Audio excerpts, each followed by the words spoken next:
আসসালামু আলাইকুম। আমি একজন প্রতিবন্ধীর বাসায় আসলাম আজকে। ওনাকে নিয়ে আপনাদের সামনে কিছু কথা তুলে ধরবো। আমি দর্শক ভাইদেরকে বলবো, এই লোকটা এত পঙ্গু, আমার নিজেরই আত্মশিক্ষার আসতেছে মন থেকে যে ওনাকে দেখার মতন, চাওয়ার মতন লোক আছে কিনা আমি জানি না।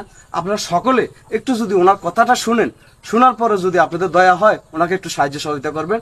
আপনার কি কি সমস্যা একটু জোরে বলেন। আমি বিগত আজকে 4 বছর প্রতিবন্ধী, তবে 4 বছর আগে অনেক সুস্থ ছিলাম। তবে পঙ্গুত্ব জীবনে আমি কিছু ভাইদেরকে বলছিলাম আমাকে নিয়ে একটা নিউজ করার জন্য।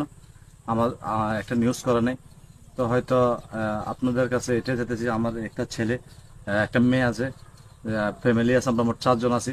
আপনারা যদি একটু আমাকে সহযোগিতা করেন হয়তো আমার চিকিৎসাটা আমি চালিয়ে নিতে পারবো।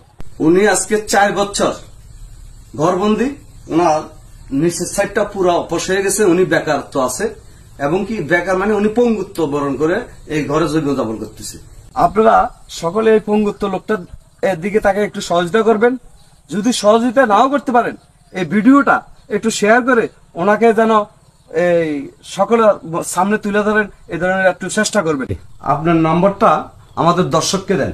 01869 345 140।